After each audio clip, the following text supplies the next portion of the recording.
Great thing about whitetails is we talked about that there's something, especially with habitat, combination of scouting, trail cameras, mock scrapes, whatever it might be, there's something to do for whitetails every month of the year. And that's an awesome thing about whitetails. As someone who I have a passion for whitetails, it's my career, it's my profession, it's been my full-time profession for a number of years. I love whitetails, and there's something, again, you can do all year long. And with that, I think you can break that down into all year scouting for whitetails. And to me, there are 4 distinct time periods that you could be scouting for whitetails in different ways. And I love being on client parcels. I'm on client parcels for 10 months of the year. Roughly this year will be 9 to 10 clients every single year, or every single month, from December through September. What I like about being on client parcels, and why I'll always probably be on client parcels or want to be on client parcels, is because you learn something every single time you're on a parcel. And by the time you add 10 months of client season and then hunting season, I'm out in the whitetail woods all year long. And a lot of people say that, but I truly am. That's what I do.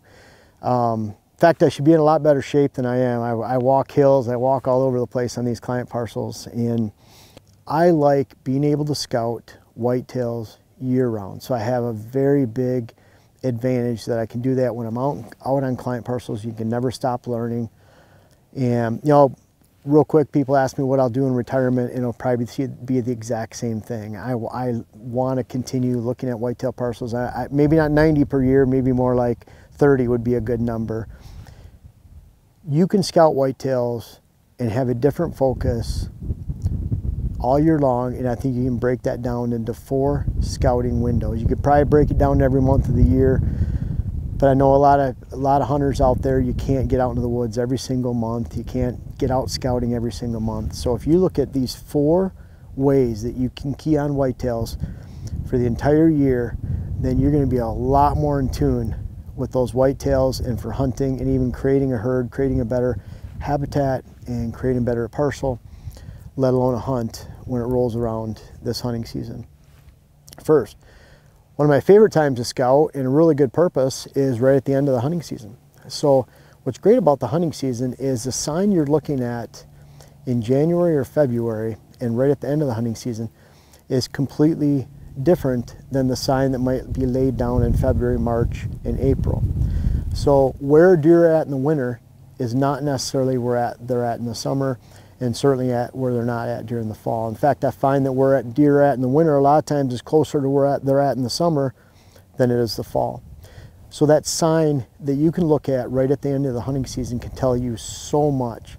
There's a lot of times there's a 2nd, 3rd, 4th rut in different states, and so I'm seeing bucks when I travel around making rubs and scrapes into February, and they're still in the rut, and it's very deceiving because you can look at that in March and say, wow, look at these scrapes, look at these rubs, and here they weren't even there during the hunting season. And so that winter sign can be very deceiving. So I'm looking at those rubs and scrapes and sign right at the end of the hunting season, and that is a really good time to differentiate where bucks were at, especially bucks, in the beginning of the season, middle of the season, during the season, compared to winter time. And I'll just give you a couple quick tips about that. For example, when you look at rub shavings in January, if they're on top of the leaves, obviously they're made after leaf drop, which in most states is mid to late October. Shavings, you have good rubs that were from last year, and the shavings are under the leaves, then you know those deer were there early. And a lot of times those bucks have left. If you don't see adjacent rubs, if it doesn't make sense for the rest of the property, there's not a lot of other rubs. So you can actually put rubs into 2 categories. Of course, I love to see rubs where there's shavings on top of the leaves and below the leaves. That's the best sign at that time, because then you know those bucks were around the majority of the season. So great time to tell, is this winter sign or is this fall sign?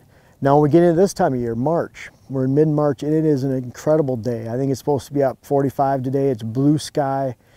There's a slight breeze. We have the majority of our snow gone, so this is a really cool time to be in the woods.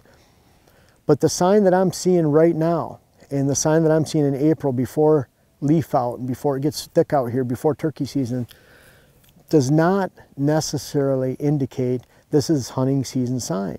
And so you have to be very careful, because if this sign that you're looking at right now is not fall sign, you can make a lot of bad decisions this time of year based on the rubs, scrapes, trails, pellets that you see right now, saying, well, I'm going to put a stand here because these rubs are here. They might not even been made during the season, the scrapes too.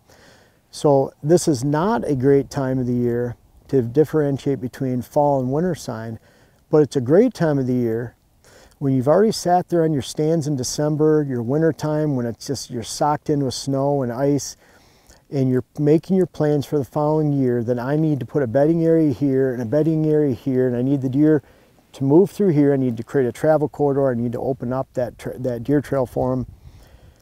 This is an awesome time of year for looking at deer trails and looking at where deer connect from point A to point B, where deer would connect to a future food plot. What I'm doing when I'm on a client parcel is I'm not just saying, well, we need a bedding area here because it's a great place to cut. Need a food plot here because it's an open space. I'm looking at food should go here because it's hidden, we can get around it. And if there's food there, it relates to this travel corridor and this bedding area. And so on that travel corridor between that food and that bedding area, I'm not trying to reinvent the wheel. I'm trying to specifically put a deer trail or a deer travel corridor and relate to a movement that's already there. So it might be there's 4 or 5 trails going through there, and I'm going to block off 2 or 3 and put the deer on this 1 or 2. It connects with that bedding, that food source, and that means my tree stand goes right here. So this is a great time of the year because just like this trail right here, we know exactly where those deer are hopping the fence. If this is all covered up in goldenrod and ragweed, this trail is gone this summertime. So for that specific time, again, right after the hunting season, that period of time, I'm looking at, is this fall sign or is this winter sign? Easy way to tell. This time of year, I'm scouting and I'm looking at deer trails for connections and deer movement. And we just found a deer trail up here that Dylan pointed out by a stand location we have. We have to get a shooting lane to that because it had rubs on it. That's where we know they're moving and we know it's there and we can see it right now. And we know that we need to get a shot there from that tree stand because we've had deer slip around us on that side. Great time of year for this. Then it rolls into summertime. And what I love about the summer is that you can lazily go out and watch the deer in the fields. And for one, I'm trying to identify if those bucks actually made it through the season. You know, we're getting a lot of trail cam photos in December and January. We know bucks made it through, certain bucks. And then I'm looking religiously during the summertime in different hidden corners within 1 mile to 1.5 miles from here and looking for those bucks that are summertime residing somewhere else and they're going to fall reside on my property when it comes to hunting season. And they've shown me for the previous 3 or 4 years that they have been doing so every single season. The trick during the summer is just to find them. Now during the summertime also, it's not just individually recognizing bucks. I'm trying to really look at weather movements and watching the weather, relating those weather movements to my latest book, The All-Weather Whitetails, those weather principles that I've been preaching for 10 to 12 years, that I've been practicing since the early 90s. You can put those same hunting weather season approaches that you put together during the hunting season and you use to kill a monster buck, waiting for that perfect weather day. And I talk about all how to do that. I published that in Outdoor Life in 2015 in their November Rut issue. That was the algorithm formula that I put in there. I have a YouTube video out. If you just put out whitetail hunting formula, it'll come right up at the top. I think it has about 180,000 views. So you can find this stuff really easy, but you can, believe it or not, put those same practices that you would during the hunting season into your summer approach too, just by making sure that you're looking during the summertime, if you're driving the fields looking for bucks, that you're seeing that great drop in temperature.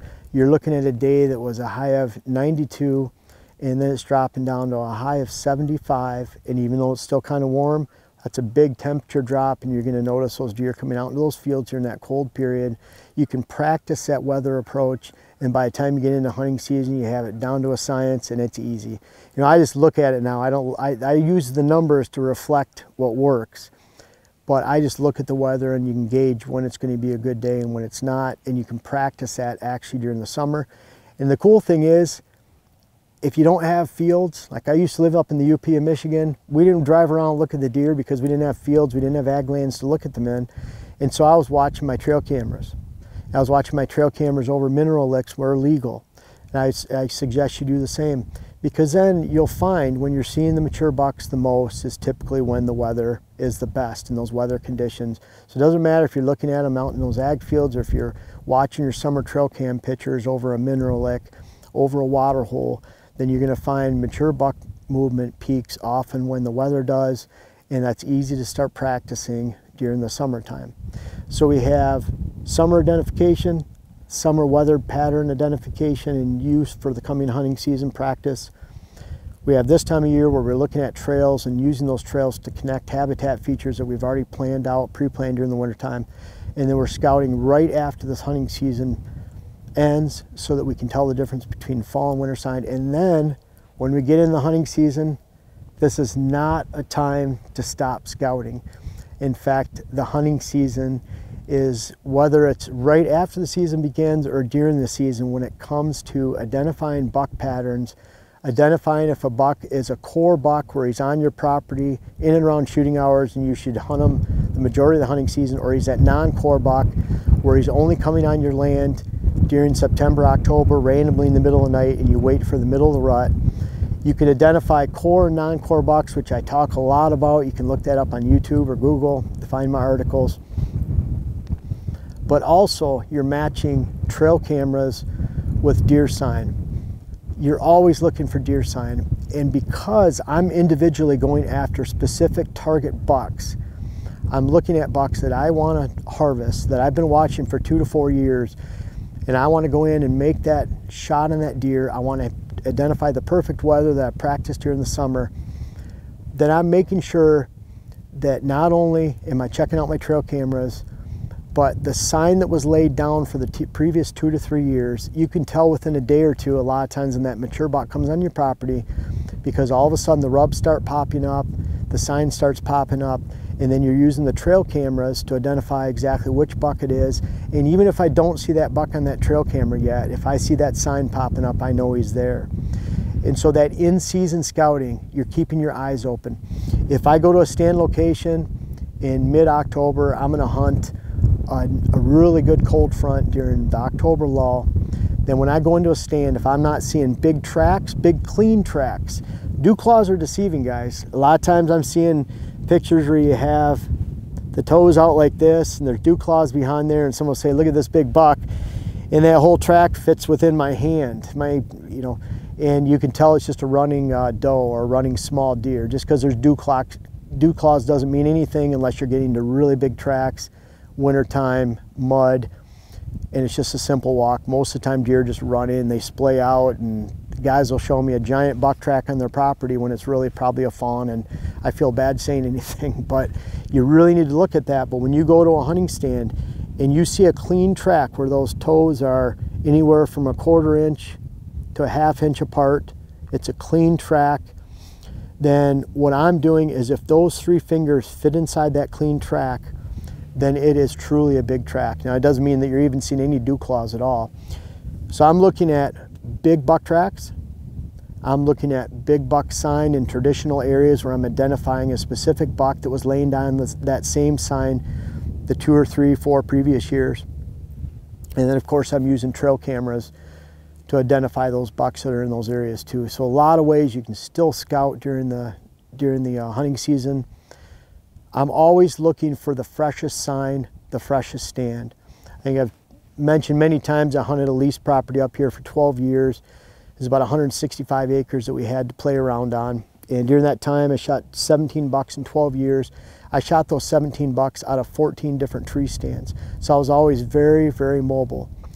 Always keep in mind, and this goes back to your in-season scouting, that your favorite tree stand in the woods should be the next stand you shoot your next mature buck out of, not the last stand you shot your last mature buck out of. Always be mobile, always look for sign during the hunting season, always continue scouting. You can scout the entire year. Those are 4 primary focuses of scouting that change every 3 to 4 months. Learn to scout those ways, and even if you can only scout a few times during those 4 separate windows and types of scouting, then you're going to be a lot more in tune with the deer herd this fall. You're going to be able to really identify those core, non-core bucks. You're already going to know what deer made it, didn't make it, And this whole strategy of whitetails and putting it all together, let alone all the habitat work that you can do every month of the season, is an awesome opportunity, whether you're enjoying that with kids, friends, hunting partners. My wife, Diane, this will be her 3rd year hunting coming up. I can't wait. She might not get into it as much as I do, obviously, but it's a year-round opportunity to enjoy whitetails, whether you're creating habitat work or you're just segmenting out those scouting opportunities. You'll find a lot of those same scouting opportunities extend to public land for the specific time of the year, private, public land. Enjoy scouting whitetails this year, all year long.